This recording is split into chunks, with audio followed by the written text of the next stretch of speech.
assunto que você pediu, importantíssimo. Eu sei que é um assunto que você tem muita curiosidade, precisa entender porque anda te incomodando. A gente vai falar da memória. Eu sei que não tem nada pior do que você falar assim, o que eu vim fazer aqui mesmo? Isso acontece comigo, volta e meia, com você também. E quando a gente abre a geladeira e fala, nossa, eu ia pegar alguma coisa, o que era? Tem dias que eu ligo pra alguém e falo assim, nossa, eu tinha uma coisa pra te falar, o que era que eu queria te falar? Acontece com você também, né? E mais, onde é que botei meu celular? E o óculos? E enfim. Gente, é muito chato. Incomoda, dá aquela confusão que você fica assim, por que eu tô tão esquecida? Por que eu tô tão esquecido? Não é só aquela memória que traz as lembranças gostosas, mas a memória do dia a dia, né? Pra gente entender o que é isso, se pode ser sinal de uma doença mais séria, ou ainda aprender como melhorar a nossa memória, é que a gente hoje convidou o Dr. Leandro Teles. Ele é neurologista, ele é coautor de artigos científicos e livros maravilhosos, textos em neurologia clínica. Ele tem mais de 100 aulas ministradas ao curso de medicina da Faculdade de Medicina da USP. Ele é alguém que entende e sempre nos ajuda em relação à memória. Então não perca, porque já Dr. Leandro Teles está aqui. Agora vamos lá, enfim, colocar o nosso papo em pauta aqui com o Dr. Leandro Teles. Vamos falar de memória, né? Memória. Seja muito bem-vindo, viu? É um prazer aprender contigo. E quem mesmo que eu vim falar aqui? Já esqueceu de lá pra cá? Já. Então, mas falar de memória eu acho que é tão importante, porque incomoda, né? Eu, pelo menos, fico muito nervosa quando eu esqueço de alguma coisa, nessas situações que eu falei ainda há pouco. Sem dúvida, é uma função cerebral complexa. Na verdade, nem é uma função, Cláudia, é uma sequência de outras funções. E quando ela começa a falhar, quando dá os famosos bugs, brancos, lapsos, a gente fica constrangido, tem impacto social, tem impacto profissional, escolar. Então, durante a vida é muito comum a oscilação da performance. Por ser muito complexo, por demandar muita energia biológica do cérebro, ela é a função mais susceptível a erros. Então existem vários ruídos, várias coisas que acontecem na nossa vida, distúrbios hormonais, distúrbios de sono, distúrbios emocionais, tipo depressão, ansiedade, sistema multitarefa, falta de atenção, até as doenças sim, específicas da memória, como a doença de Alzheimer e outras tantas. Então a memória ela é sensível. Então ela é a ponta de um grande iceberg, às vezes de escolhas e hábitos inadequados. Né? Qual é a falha de memória que deve ser preocupante? Você falou da doença de Alzheimer e é algo que todo mundo quer passar longe, né? Aonde é que ela fica preocupante? Primeira coisa é que sintomas de memória é diferente de doenças cerebrais específicas de memória. A gente tem mais ou menos quase metade da população adulta com queixa de memória. Então eu esqueço aqui, esqueço ali. Primeiro porque não é uma função perfeita. A gente tem a memória do momento que a gente nasce até o último segundo de vida. Então é normal que existam alguns lapsos. É normal que algumas fases isso piore. Então quando você esquece, mas lembra na sequência, quando você esquece coisas de baixa relevância, pouca importância, quando você esquece alguns momentos, lembra bem outros, isso é mais benigno, isso é mais bonzinho. Isso deve ser alguma coisa de ajuste de hábito, de ambiente. Agora, a pergunta sua foi quando me preocupar mais? Primeiro, lapsos de memória que começam acima dos 60 anos. Mais preocupante, porque é uma idade onde incide doenças mais sérias. Quando você esquece coisas importantes, por exemplo, de pagar contas, recados muito importantes, esquece o fogão aceso, o gás ligado, opa, é hora de consultar um médico. Quando aquele esquecimento ele é progressivo, quando você esquece, depois alguém vai te lembrar e você nem lembra que esqueceu, nem lembra a informação. Então essas dificuldades de fixação da informação, elas são mais graves do que quando a gente simplesmente tem um branco momentâneo e depois com calma acaba recuperando. Então, eu acho que são os sinais de alarme. Idade, contexto, intensidade, relevância das informações. Se isso aconteceu, não quer dizer que você tem Alzheimer, quer dizer que você tem que buscar um neurologista e fazer um adequado diagnóstico. A gente percebe que em situações de estresse ou de cansaço mesmo, de estafa, de esgotamento, a memória falha.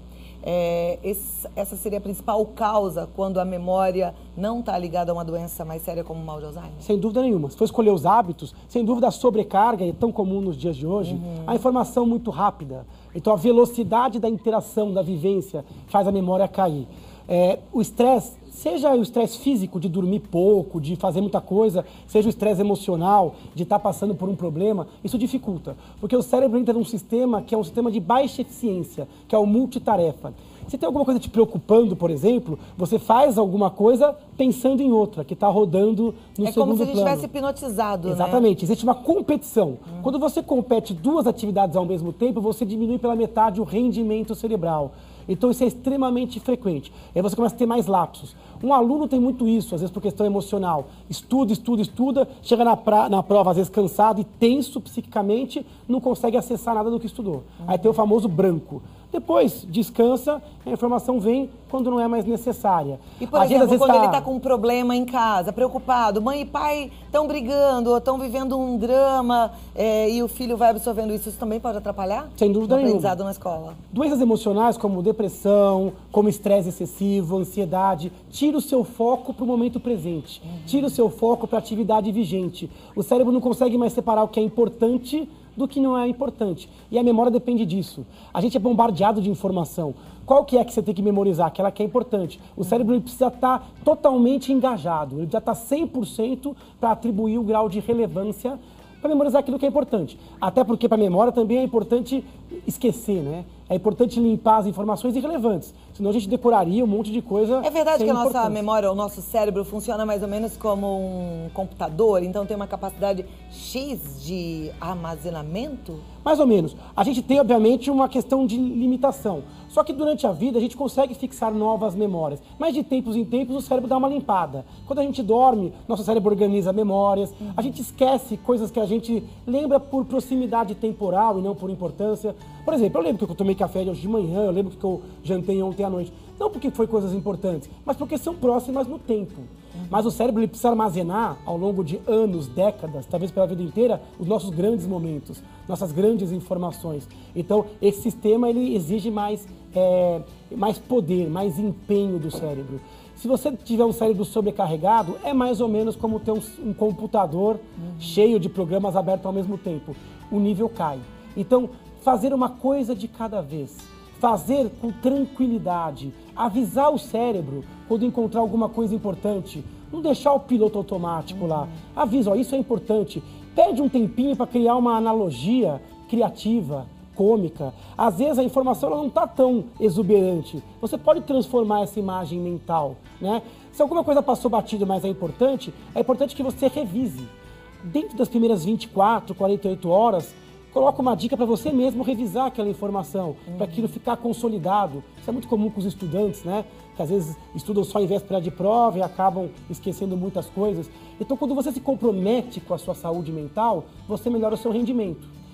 Tem gente que reclama da memória, mas não faz nada pela memória. É igual você reclamar da barriga e não pisar numa academia, por exemplo. Então, a gente tem que ajudar o nosso cérebro a separar o joio do trigo, a estar saudável, a ter uma vivência saudável e sim também com algumas dicas de mnemônica, de regrinhas que a gente pode sim turbinar um pouquinho nossa capacidade genética. Então, se você ouviu e de repente fala, peraí, mas eu precisava organizar porque isso é importante para mim, vamos tentar listar algumas atitudes benéficas para o cérebro em relação à memória.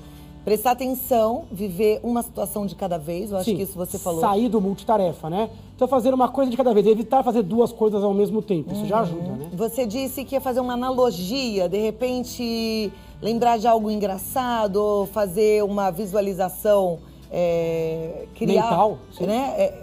Algo na sua mente para poder associar aquele episódio. É assim, mesmo que eu falar assim, olha Cláudia, decora uma palavra para mim, a palavra é pera.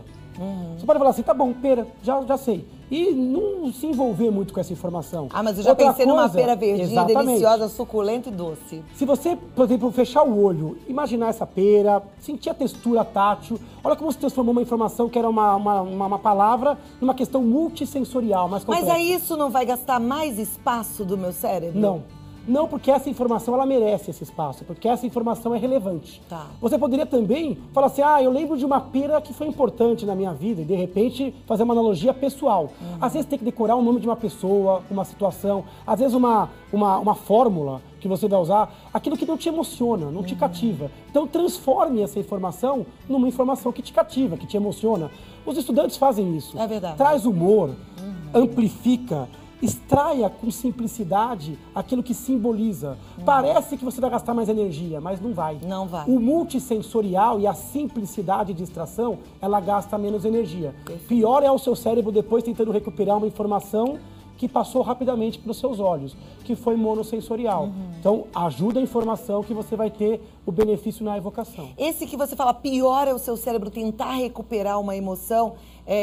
Eu sinto muitas vezes que quando eu tento lembrar de alguma coisa que eu não esqueço, a sensação é ruim. Você falou do pior, é uma sensação ruim mesmo. É frustração. É uma frustração. Por quê? Na verdade, a gente vive num alto grau de cobrança. E a gente acaba achando que a gente somos seres perfeitos cognitivamente. Então, a gente não aceita esquecer, né? Então, de repente, eu vou lá, é como se eu achasse que tivesse um dinheiro no bolso e não tenho.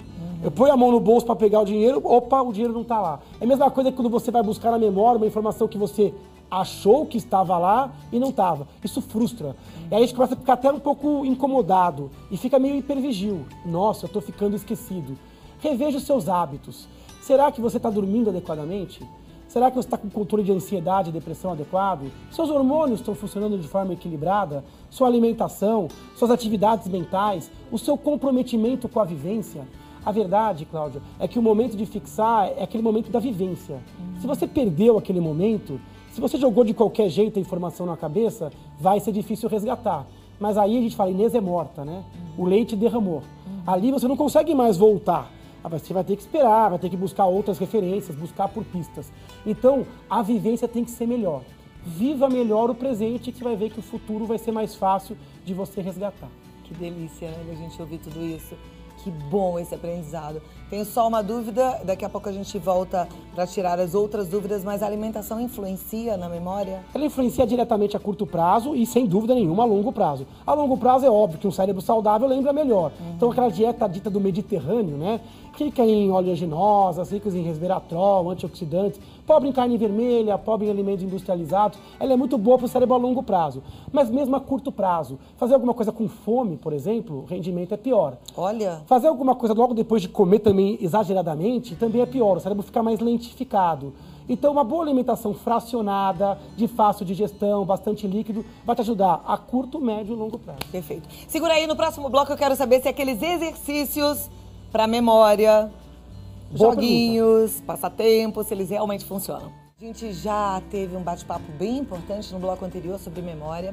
A gente aprendeu que é importante prestar atenção, viver um momento de cada vez, fazer uma analogia cerebral, visualizar algumas situações, transformar em momentos lúdicos ou engraçados para você fixar, como a gente fazia na época que era criança na escola, né? Mas eu deixei uma pergunta no ar para o Dr. Leandro Teles, que é neurologista, especialista nesse assunto e está sempre aqui pronto para nos ajudar. Doutor Leandro, aqueles joguinhos, passatempo, caça-palavras, sudoku, eles são de fato benéficos para estimular o cérebro e ajudam na memória? São sim, sem dúvida nenhuma. A performance cerebral, ela varia. Cada um tem um potencial genético. Tem gente que é ótimo de memória, tem gente que tem um pouco mais de dificuldade, tem gente que é ótimo com números, com rosto, com datas. Então, quando você treina o seu cérebro, você consegue levá-lo até a sua capacidade genética. Você consegue falar inglês melhor treinando inglês? Consegue. Claro. Você consegue tocar piano melhor treinando piano? Consegue. Lógico que para alguém que tem talento, isso é mais fácil. Agora, para qualquer um, a prática leva à excelência. Mesma coisa vale para a memória. Como a memória não é uma função, é uma sequência de funções, você pode treinar vários aspectos. Você pode vivenciar melhor. Tem joguinhos que treinam você a afastar informações irrelevantes, limpando um pouco a vivência. Tem jogos que vão estimular a atenção, a concentração, vão repercutir na memória. Tem jogos específicos de memorização, né? Onde você vai ver uma informação, vai se distrair com outra coisa e depois vai ser cobrado para isso. Até jogos que fazem a evocação. Por exemplo, palavra cruzada. É um jogo de evocação. Você não vai aprender nada, você vai tentar buscar na sua mente, mediante uma dica, uma informação que já está lá. Então, cada um desses joguinhos, e aí várias cartas, jogos de tabuleiro. Agora, fora os jogos, passatempos, você pode alternar um pouquinho sua rotina, fazer as coisas de forma diferente, buscar, por exemplo, sempre um novo idioma, conhecer um novo país, aprender algo diferente como um esporte. Então, quando você tira o cérebro da zona de conforto, o desafia, você faz com que ele tenha que criar estratégias. e isso vai facilitando o seu dia a dia. Olha, você prestou atenção nessa parte? Porque enquanto o Dr. Leandro Teles estava falando sobre os joguinhos, eu fiquei pensando em você. Eu não te conheço, mas eu sei que passa aí o dia inteiro fazendo com essa palavra, sozinha, não quer conversar com ninguém, não quer papo com ninguém, porque fala, tô treinando meu cérebro e não interage.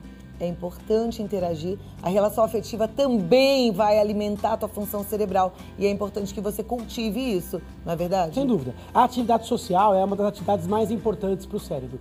As atividades individuais, todos esses joguinhos ajudam. A leitura é uma das melhores. Então, a leitura, se está na dúvida, o que eu vou fazer para atividade mental? Leitura. Leia um livro, leia a revista, leia jornais, leitura é ótimo. Agora, nada é melhor do que a atividade coletiva, onde você vai ter o aspecto emocional, a troca afetiva e vai ter todo o gerenciamento. Então, se vai fazer um jogo, se for coletivo, muito melhor. Se vai fazer uma atividade ao ar livre, melhor ainda. Então, se você tiver contato com a natureza, com outras pessoas, com luz solar, sempre que conseguir integrar social, neurológico e emocional, se conseguir colocar aí no físico junto, aí você vai estar assim gabaritando o seu treinamento. Perfeito. Isso tudo eu acho que diz respeito à nossa responsabilidade diante desse presentão que Deus nos deu, que é a vida. E aí, quando você é negligente com a tua saúde mental, a tua memória, você está sendo negligente com esse presente. Então, eu estou pensando agora em você, que está sozinha, mora sozinha ou mora sozinho, e aí cruzou os braços e fala, mas eu sou assim mesmo, eu não me relaciono e eu não vou, então... Saiba você que não é a melhor atitude. Isso é negligência à sua saúde. Aí, mas Cláudio, o que eu faço? Dá o primeiro passo. Tem as comunidades locais, né? No seu bairro, com certeza, tem alguém precisando de um bate-papo. Talvez você tenha uma potencialidade que pode ser colocada em prática independente da idade. Tem gente que é um bom leitor, lê o livro para alguém. Tem pessoas que não conseguem ler.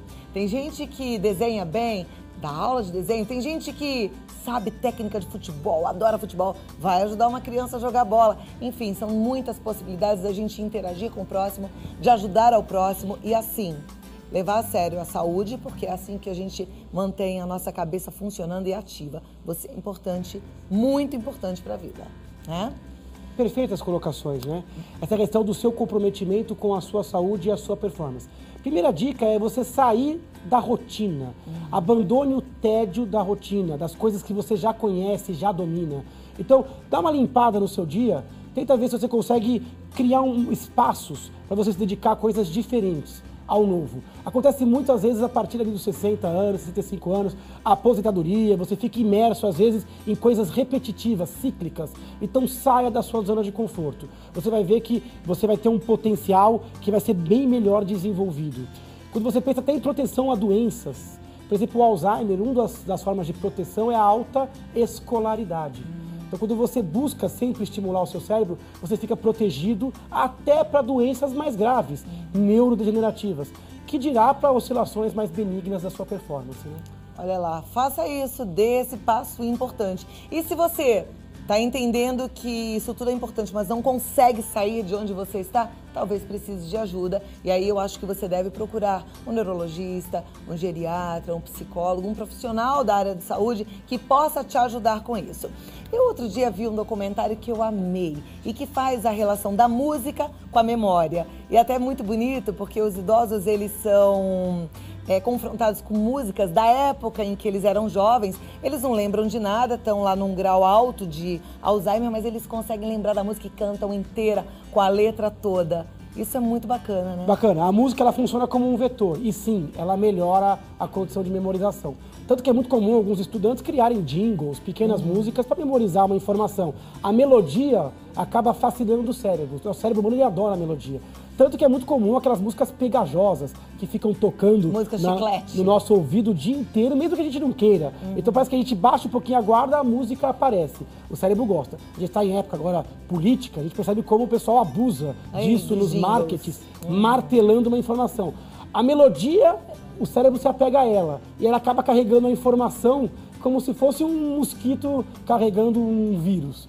Então ele funciona como um vetor. Pode ser para o mal, no caso dessas questões pegajosas, mas pode ser para o bem. Você consegue, com música, abrir alguns portais do cérebro.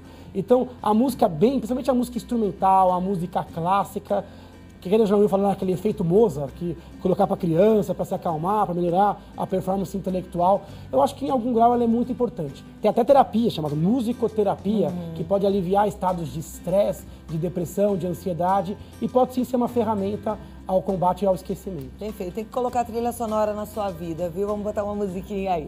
Agora, pra gente finalizar, e aí já falando de Alzheimer, que é uma doença que todo mundo teme, a gente tem novidades em relação a essa doença? A doença de Alzheimer é uma doença muito estudada atualmente. Então a gente tem realmente muito avanço com relação à compreensão dos seus mecanismos. Antes era uma doença de causa desconhecida. Hoje já se conhece alguns determinantes genéticos e o acúmulo de determinadas substâncias, proteínas, tanto dentro do neurônio como fora.